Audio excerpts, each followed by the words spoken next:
Welcome to episode 3 of Setup Troubleshooting, and in this episode we're going to be helping a player called Paul.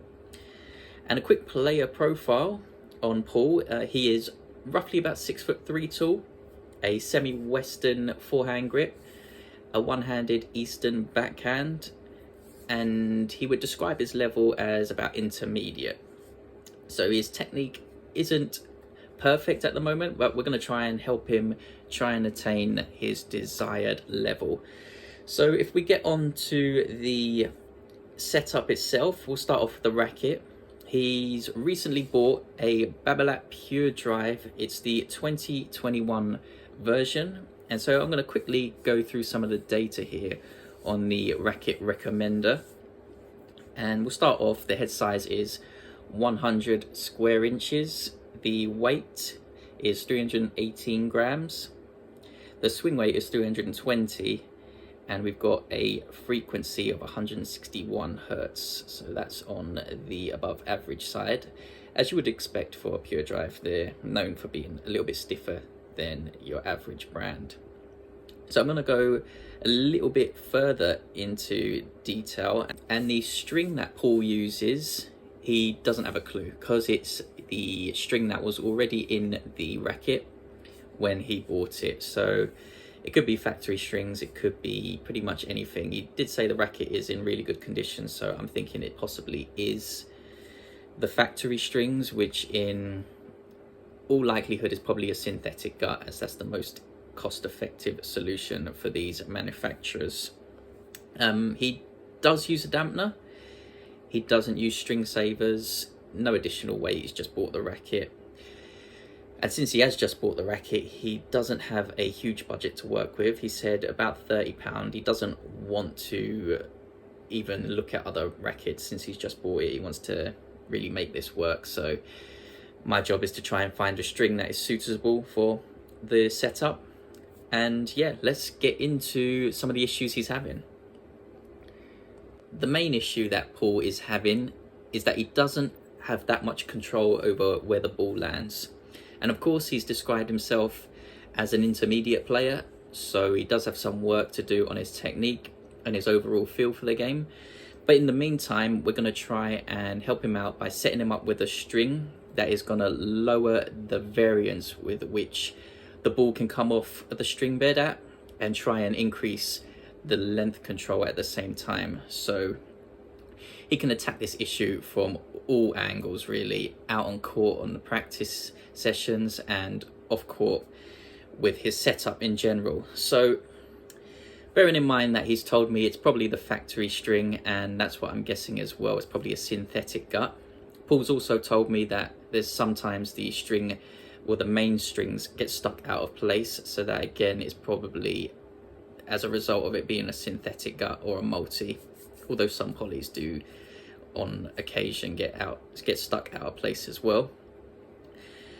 We are going to look at some strings that are a little bit more suited to the racket that he's playing with. It's very powerful, but before we get into that, I do want to explain, with synthetic guts and a lot of strings in general, to be fair, they have an outer coating which has a different string to string friction than the inner part of the string that gets exposed once the outer coating has worn off due to just general play.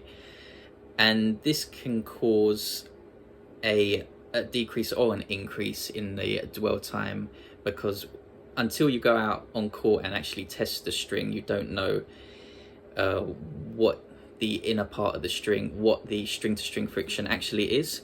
And so if you see the string getting stuck out of place, it generally means that the string to string friction of the inner part of the string is probably higher.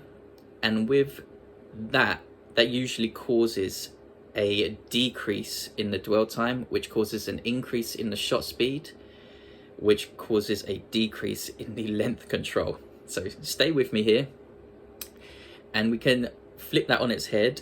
If the string, once it's worn, doesn't seem to be getting stuck out of place, it could potentially mean that the inner part of the string has a lower string to string friction, which means in general you'll get more snapback or more access to snapback, and generally once you have more access to snapback, the potential for your spin goes a little bit higher. So if you play with a lot of spin, that could be helpful. But because the tension has dropped, you also would expect an increase in the dwell time, and an increase in dwell time generally means lower shot speed off of the string bed. Lower shot speed off of the string bed can give you an increase in control, in your length control.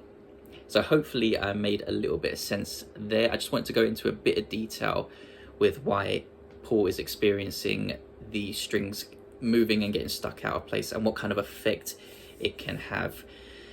Because that string brand new probably played a lot better than it is currently. And so, yeah, I just wanted to put that out there for everyone to understand. And if you've got anything to add to it, just drop it in the comments. I take everything on board. So let's get into some of the solutions.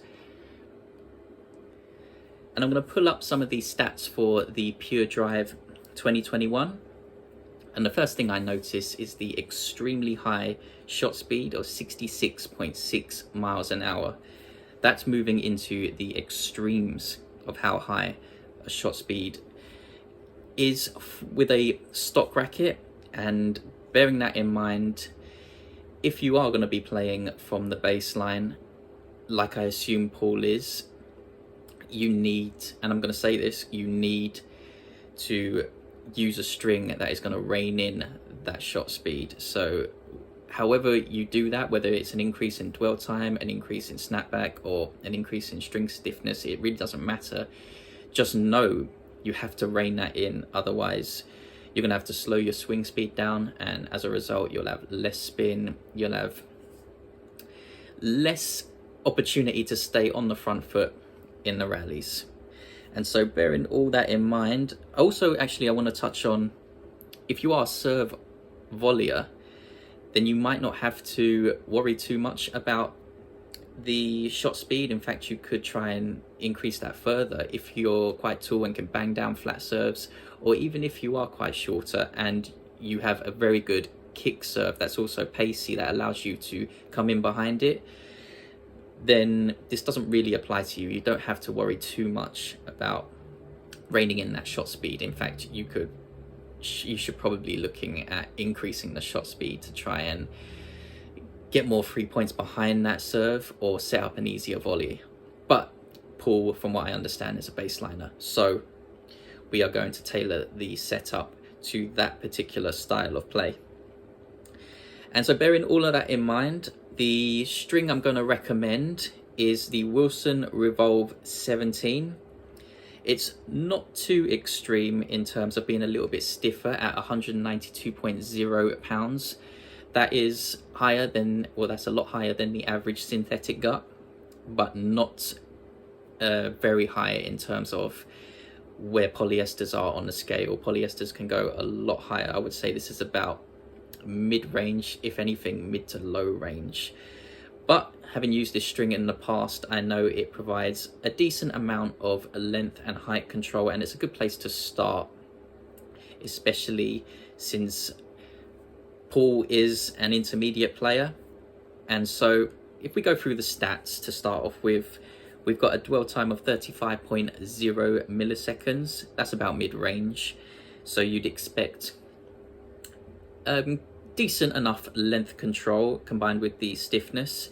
You've got a deflection of 32.1, so again, this is a very balanced string, I would say. Again, mid-range, so access to snapback, but not too much movement that it would negatively affect the height and directional control too much. We should be able to rein that in a little bit more. And going across, we've got a tension loss percentage of 36.2%, maybe slightly above average. That's something to maybe take note of. The energy return is 87.2%, so we're moving up probably a little bit higher than average.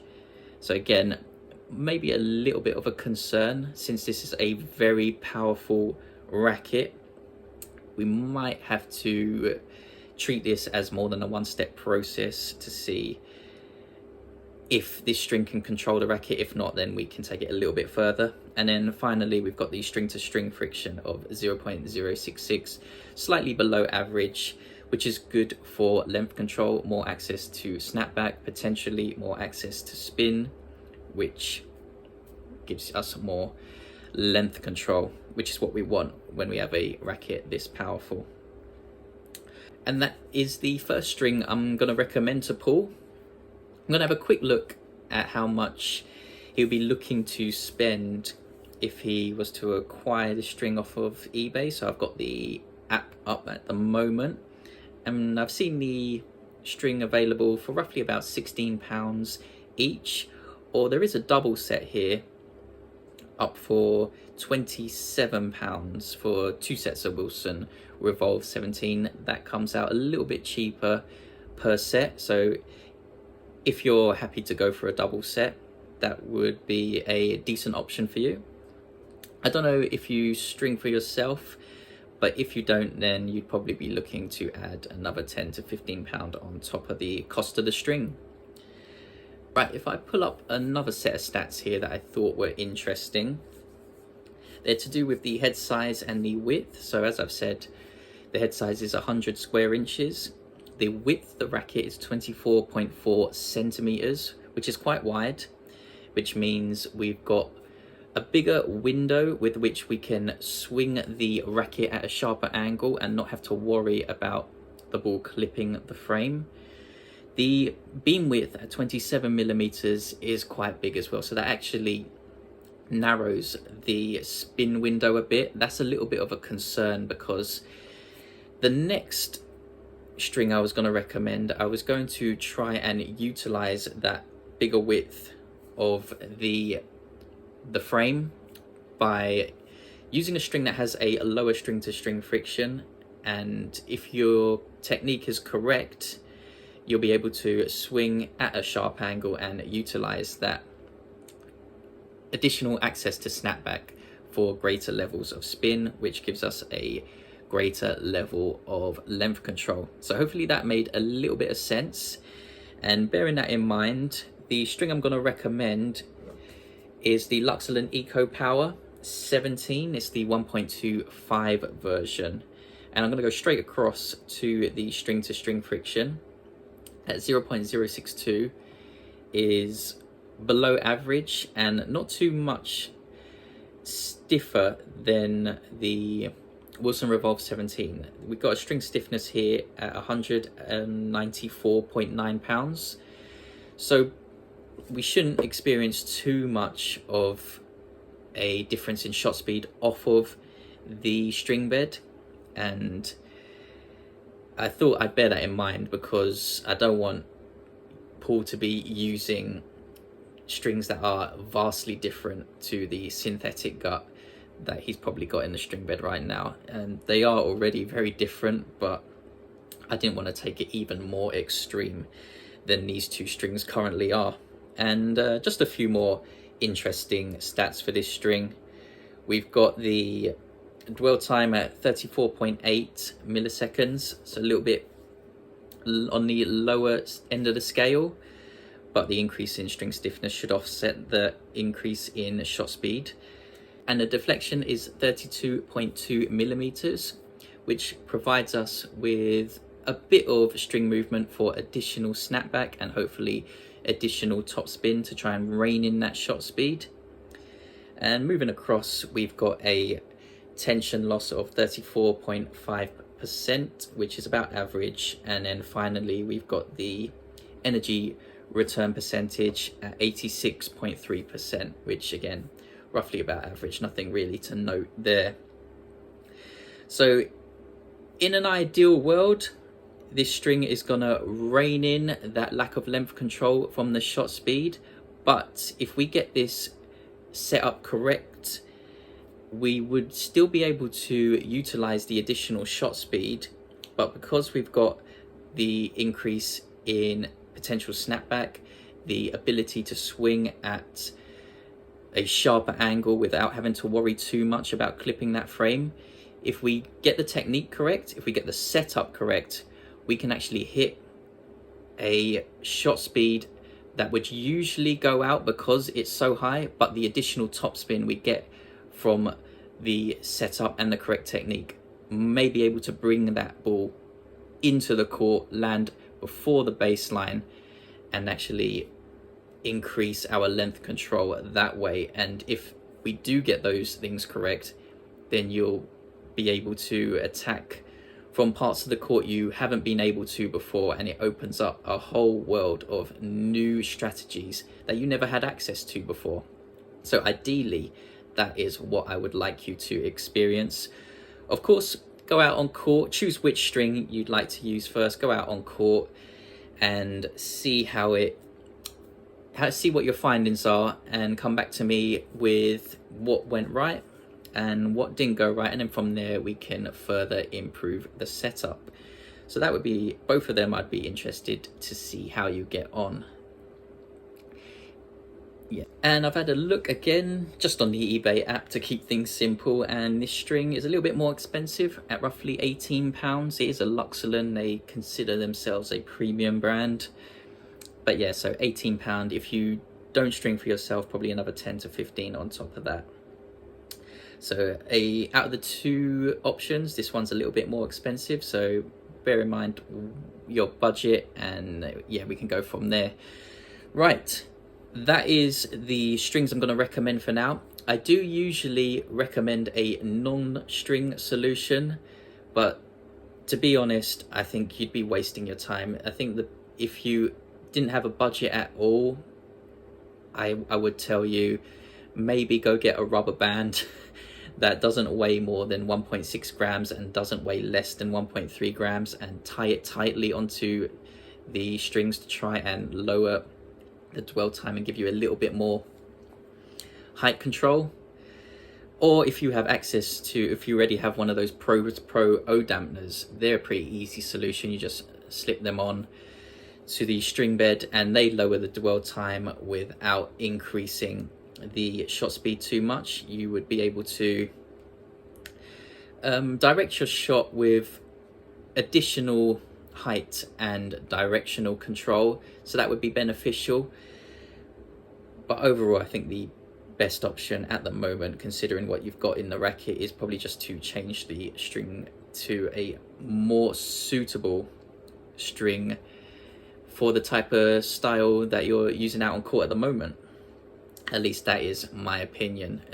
Of course, you could choose to use the dampener option instead if you think it is a little bit more simpler, if that appeals to you. But I'm just telling you what I would do if I was in your position.